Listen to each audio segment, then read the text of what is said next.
Hi, I'm Dr. Kiran Kumar Lingutla, consultant orthopedic spine surgeon at Yashoda Hospital, Somachiguda, Hyderabad.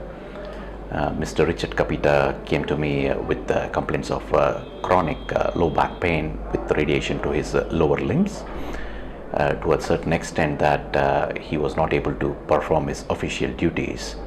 His activities of daily living were being hindered by his chronic pain, and he has tried various non-operative managements in his home country and finally arrived to us here. After thorough clinical examination and investigations, it was noted that he had quite severe lumbar spondylosis with loss of disc heights and an acute disc prolapse causing severe foraminal stenosis. So following his surgical counseling, I undertook his case and performed lumbar interbody fusions in his lumbar spine, following which he recovered quite well after surgery. He was mobilized in the second post-operative day, and his pain was significantly lower than his pre-operative pain.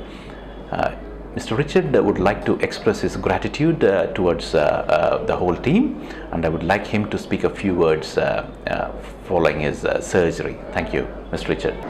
My name is Richard Kapita. I'm the Minister for Western Province in the Republic of Zambia in Africa. I've had a back problem for as long as 8 years. And I think I didn't take it seriously, but it's like every year it degenerated into something else, and I kept ignoring it.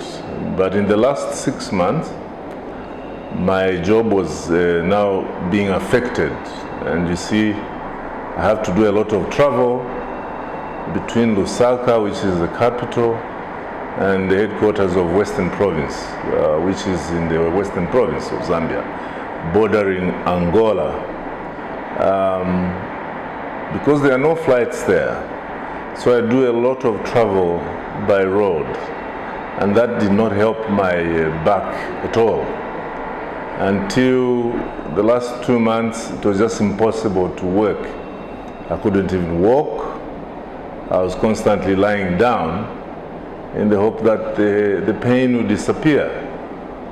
So when I informed our head of state, His Excellency President Edgar Chagwalungu, he insisted that my back should be looked at, I should not take it lightly, and immediately instructed my colleague, the Minister of Health, to ensure that I had a relief.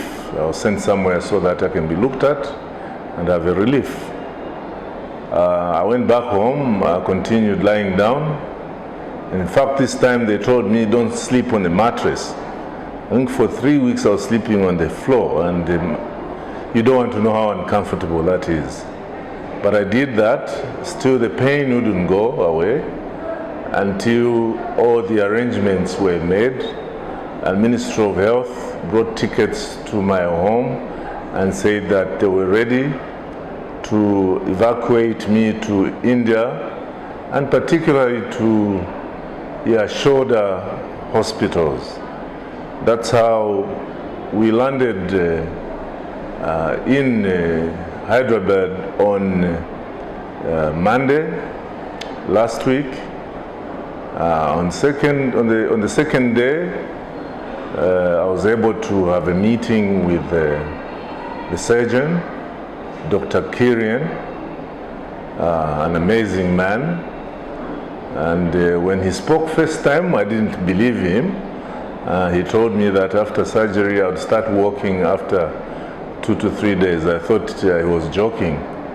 And indeed, they started the formalities while he was away for a day.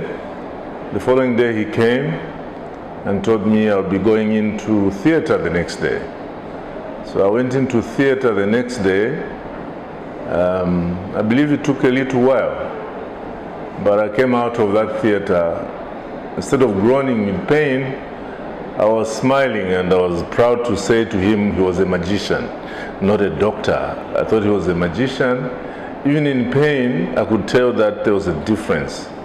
So I've been at your shoulder. I was in ICU where I had a wonderful care. And after that, he determined that I be moved to my ward.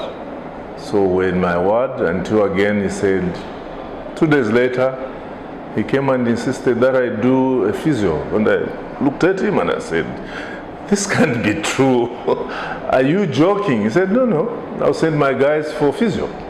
And true to his word, the guys from physio came and they made me walk for the whole floor, on the 9th floor.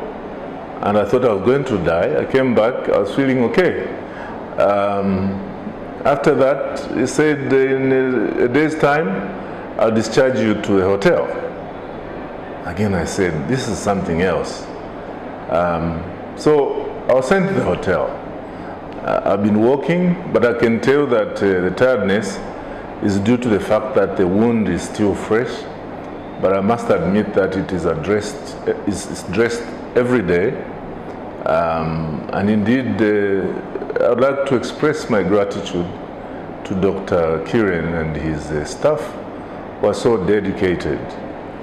Throughout our stay at your shoulder, I think I have seen an amazing team of both doctors and nurses I have not seen anywhere before, that are so dedicated to their work.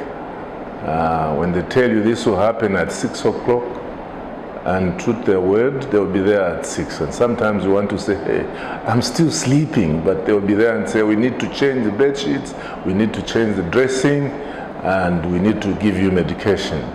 And whenever I complained that I had a problem with the pain, they made sure that the pain was temporarily taken off.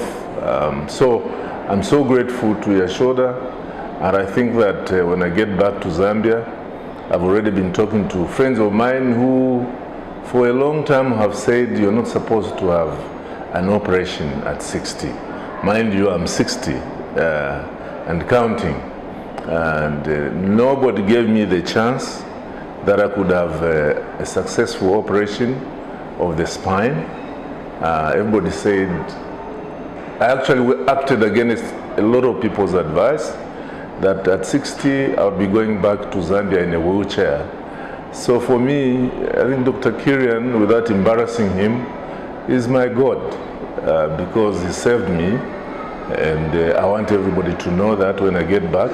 And all those that have been holding back, my colleagues, some ministers who say, no, you can't take a chance because then you'll be wheelchair bound. I think this encourages me to go and inform everybody that I have a God in a shoulder, in Dr. Kiran, who can actually help their situation and alleviate their suffering. Because I know there are a lot of Zambians who are suffering because they don't think that you can have a spinal operation without the risk of having to be paralyzed. Here I am today, smiling, and I think I have another shot of life without being paralyzed. Thank you very much.